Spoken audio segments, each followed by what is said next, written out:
Hi, this is Mike Power, President and CEO of Silver Range Resources. I was recently invited by the American Exploration and Mining Association to deliver a talk at their annual convention in Spokane, and here it is. First, a quick word from our lawyers. The first thing on many of your minds might be, who the hell is Silver Range? Well, we're a gold and silver focused prospect generator. We're listed on the Venture Exchange and based in Vancouver. We work in Nevada, Nunavut, and the Northwest Territories. Our technical support is provided by Archer Cathro and Aurora Geosciences. Collectively, these companies have about 90 years experience working in northern Canada, but only about 5 in the Great Basin, so we really are newcomers. We have 4 basic rules of engagement. Our first rule is we focus on high grade. Specifically, we're looking for targets that could host 5 grams a ton gold or gold equivalent. We look to see targets in deposit classes that could host this grade, and we like to see targets with surface mineralization of this grade. We find that they command a good premium in good times or bad. Should we find a lower grade target, we'll either drop it or move it along. Our second rule of thumb, you can't outsmart a rock. We're data driven, not model driven, and we believe success in exploration is largely a stochastic process. So we try and improve the odds. We maintain a large project portfolio of currently 41 announced active projects, and this gives us exposure to success on a scale we couldn't get with just 1 or 2. Third rule, thou shalt not drill. Instead, we like to get our partners to drill. We focused our efforts on getting our projects in the hands of partners who are eager to drill test them to see what our assets amount to. Currently, we have 16 of our 41 projects optioned, and this is more than many of our peers, particularly those who haven't been in business as long as we have, only a couple of years. Finally, a well-fed dog don't hunt, so don't feed it. We keep our G&A pretty low. Since we reorganized the company in 2016, we've avoided dilutive financings, and we're plowing our proceeds back in the ground. This is a bit of a challenge for management running a lean ship, but it's forcing us to make better exploration and business decisions, ultimately to the benefit of our shareholders. We currently maintain an active portfolio of 18 announced projects in Nevada, 2 of which are optioned. I'd like to show you 3, starting with STRONGBOX down near Death Valley. STRONGBOX is located in the heart of the Walker Lane.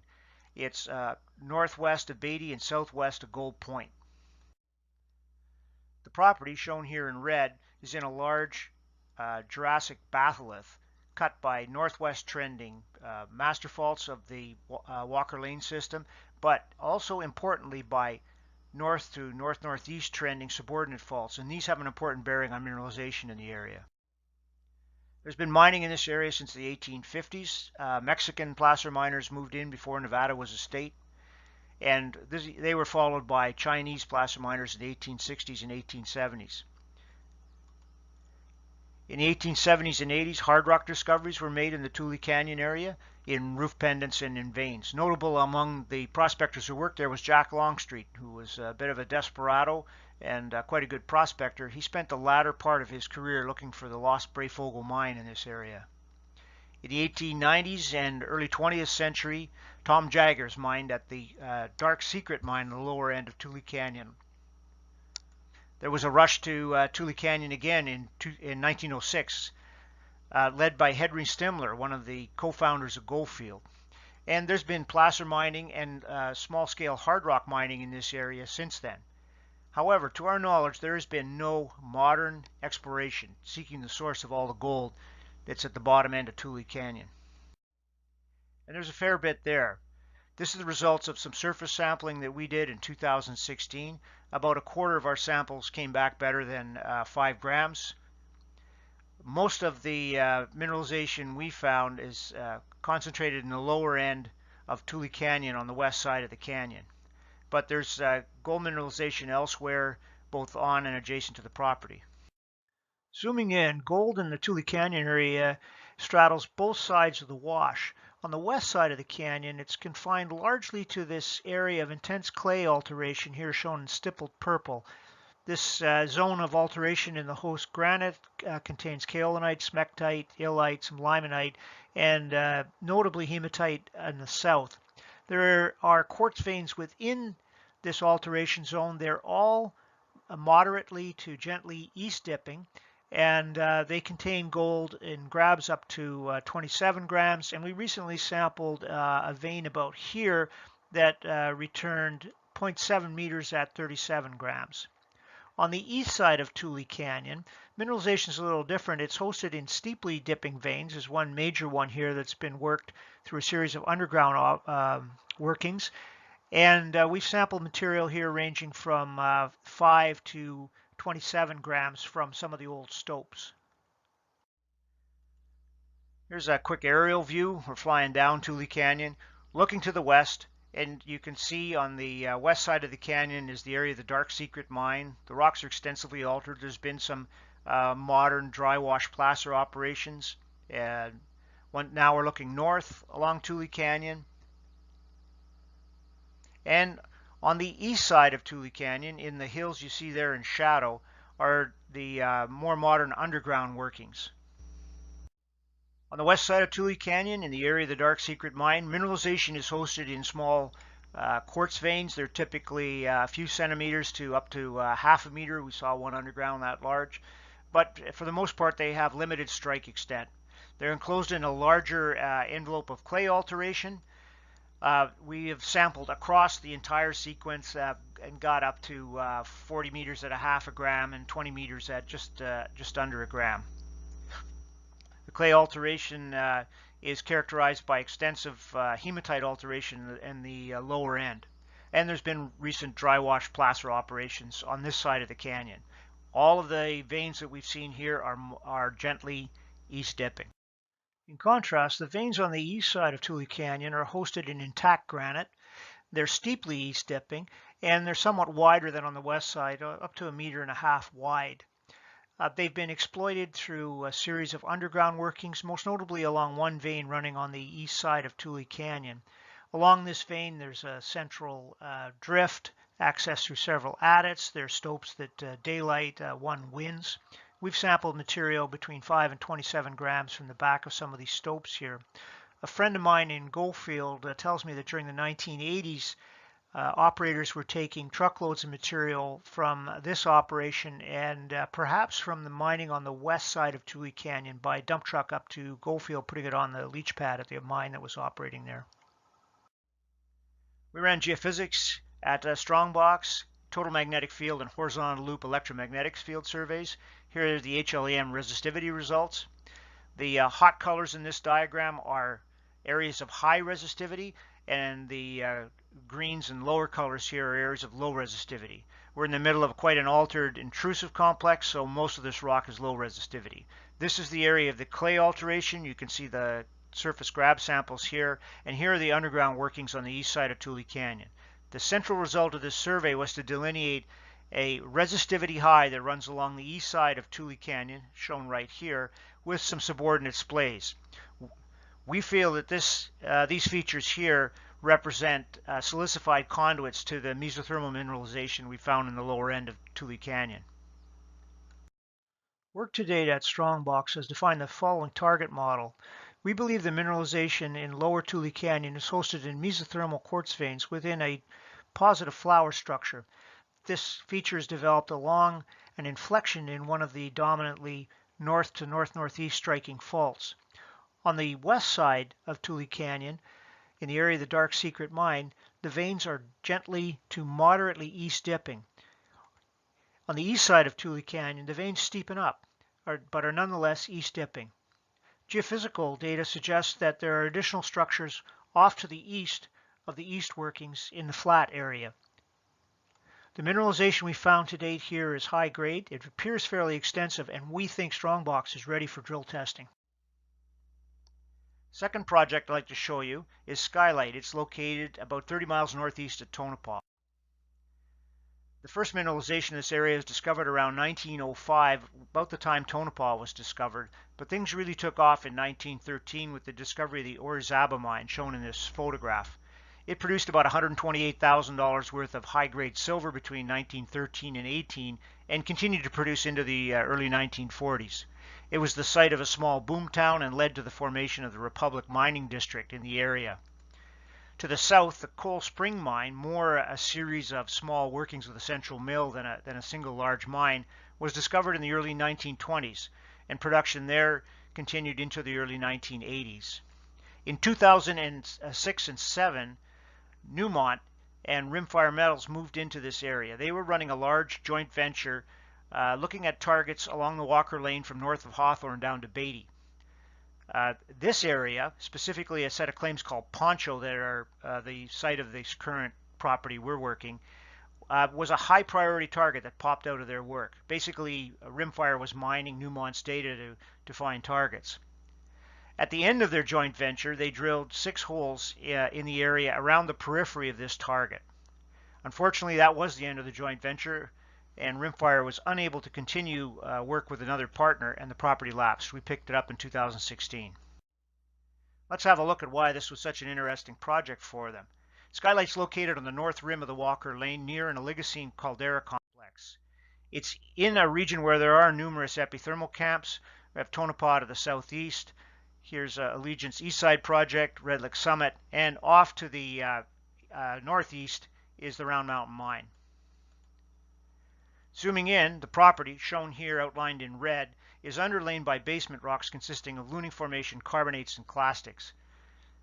These are unconformably overlain by a rhyolite ashflow tuff, which is of the same age as that hosting mineralization at Round Mountain. In turn, this is overlain by a dacite and finally capped unconformably by a basalt and dacite.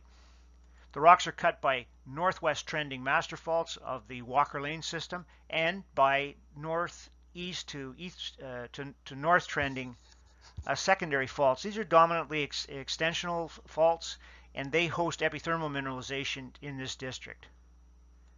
Of particular interest in this property's case is a series of silica caps. They're outlined here in purple on the property.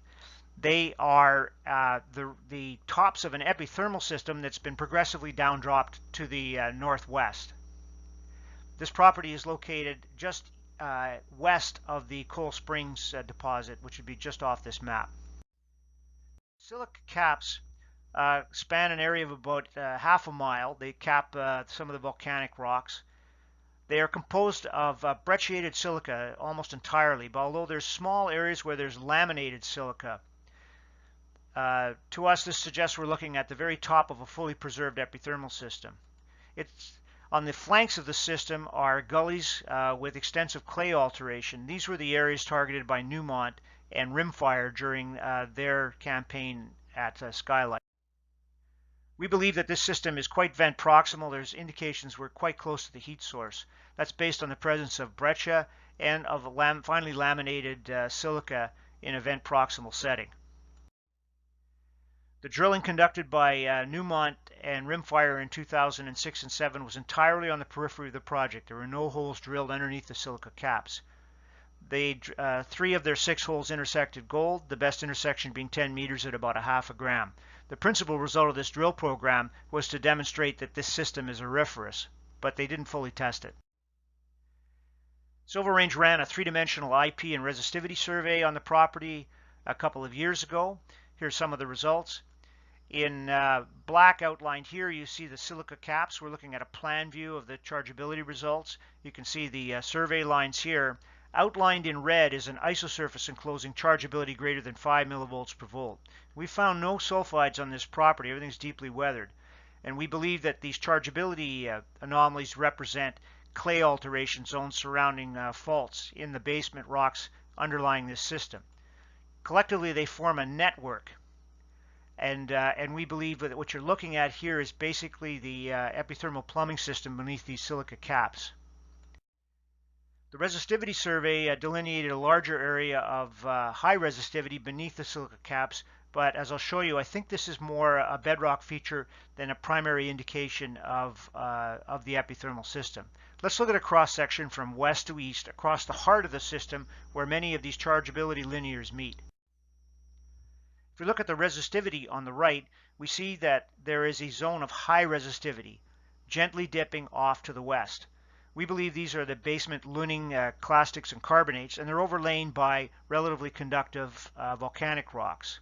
In the chargeability section, just west of this gully, there is a high chargeability feature here. It's probably much thinner than what you see in this section. The inversion algorithms have a habit of smearing things out. So there appears to be a thin, high chargeability zone right here. Interestingly, in the resistivity section, there's a little bit of a bump here, and this is what you would expect to see if there was a thin resistivity feature superimposed on the bedrock resistivity. So taken together, what we're looking at here is likely a fault or fracture zone with clay alteration surrounding it and central silicification. There's geochemical support for this interpretation of what these linears might mean. First off, mercury is associated primarily with the silica caps at the top of the system, which is exactly what you'd expect in a classic Buchanan model. Arsenic shows an interesting relationship with the linears. It tends to follow several of them, notably this central linear here and this linear here. There's some geochemical support in gold. At lower elevations, the best samples collected on the property was 3 grams down here, but there's sniffs higher up. It's not surprising, however, not to see high gold in this system because we're at the very top or the roof of the system. Similar results in silver. The best result on the property to date was a 70-gram sample pulled down here at lower elevations in the gully. There was a 14-gram soil sample picked up here, but for the most part, there's low silver once again on the very top of the system. So at Skylight, what we're looking at is a fully preserved epithermal system. It's clearly vent proximal based on the textures we see in the silica caps. Underneath it is a network of chargeability anomalies aligned with the structural grain of the area that represent conduits to this epithermal system. There's geochemical support for this interpretation in mercury, arsenic, gold, and silver. In 2006 and 2007, Newmont drilled the periphery of the system and demonstrated that it was gold-bearing. This photo was taken then, and we're looking to the south. Here's Newmont's drill set up to drill their best hole. We'd like to find a partner to come in with us and move that drill back up to the top of the hill from where this photo was taken, right in the heart of this epithermal system, and drill test it. We think they'd be richly rewarded.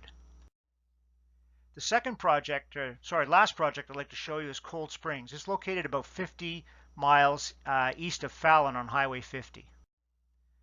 Cold Springs is located in kind of a no man's land between the North Nevada Rift and the Walker Lane, but it is on the margin of an Oligocene caldera complex. It's on the northwest margin of that complex in an area where there are numerous low sulfidation gold showings. On the property, all the action is centered on a small hill on the west side of the Desitoya Range. The geology consists of a sequence of volcaniclastic rocks downdrop to the west across a rangefront fault. The volcaniclastics are tuffs, a crystal tuff at the base, grading up through a lithic crystal tuff and capped by a tuff breccia. The tuff breccia is very distinct. It's maroon in color and hosts the majority of the low sulfidation gold and silver mineralization that's found on the property. The tuff breccia is cut by some cataclasites. These are well indurated fault breccias with local slickenside zones. We think these are primary features created in a hot, slumping volcaniclastic pile. Superimposed on the upper two rock units is a large area silicification.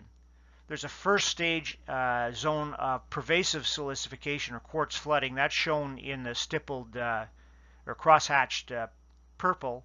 And then there's a secondary cross-cutting phase of larger low sulfidation quartz chalcedony veins that cuts the earlier silicification. There are 4 veins that have been mapped on the property. The early phase mineralization consists of pervasive quartz flooding and the introduction of small veinlets in the space in the order of centimeters apart. This is fairly low-grade stuff. Where it has been sampled on the top of the hill in drill holes, it comes in at around 0.1 grams gold and a gram or two, or a couple of grams silver. Cross-cutting the earlier silicification are large, low sulfidation quartz chalcedony veins. They're up to 70 meters long and a couple of meters wide. They extend down dip some distance based on underground mapping. They're all moderately west dipping. They dip off towards the rangefront fault, and they host the high-grade gold and silver that's been found to date on the property.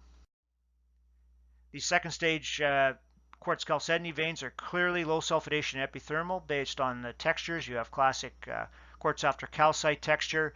The higher grade mineralization is hosted in sulfosalts in a dark gray quartz matrix. There's annealed quartz breccia, and there are clots of sulfides throughout the vein system. This is a plot of our gold and surface samples from 2018 and 16. The highest results and the best result to date we've had is 20 grams, come from the low sulfidation quartz chalcedony veins, the second stage veins. They host the bulk of the higher grade mineralization. The early phase quartz flooding hosts lower grade mineralization, once again about 0.1 grams. Silver is the same story. The highest silver collected to date has been 1,700 grams, once again from the quartz chalcedony veins, but there's lower grade mineralization in the first phase silica flooding. We believe we're at the mid-level of an epithermal system, a low sulfidation epithermal system in the classic Buchanan model, based on the presence of quartz after calcite texture, the silver to gold ratio, and the presence of sulfur salts. The property was discovered about 1906. There was some limited high grading, but a fair amount of underground exploration. About 2,000 feet of underground drifting was conducted from several adits, notably along the number 3 vein here and the number 2 vein here. There's been 400 feet of documented shaft sinking on the property. Of particular note is this shaft here, which is about 100 feet in overburden, testing the hanging wall of the range front fault. Some cat trenching and road construction. And once again, notably, this area of excavation here seeking to investigate the top of the hanging wall in the range front fault. There have been 4 rounds of drilling on the property. I'm just showing you drill hole collars in this plot because most of these holes are vertical. Phelps Dodge showed up in 1981, drilled 8 holes with the best results in the southeast portion of the property. They were followed by Asarco in 1983, who had a hit on the top of the property, which has proved to be the best hole to date, about 3 meters at 4 grams. The WX syndicate moved in 1987 and 8. They concentrated their efforts on the top of the hill in the area of the Asarco hit and outlined an area of shallow mineralization grading about 0.1 grams gold and about 2 to 3 grams silver. In 2006 and 7, Northern Abitibi Mining moved in. They were interested in finding a deep feeder to this system, and they conducted a CSAMT survey over the entire hill and then drilled 6 holes. Their drilling, however, also only intersected shallow mineralization, with the best hole up in the northeast corner of the property here.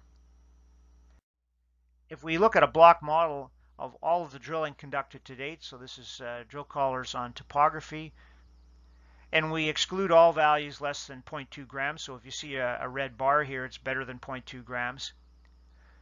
Now we're looking at all of the drilling from the north. And what you see is that basically there is no evidence of a deep feeder system underneath the Coal Springs Hill. All of the hits they've had are shallow. The mineralization appears to be depth limited.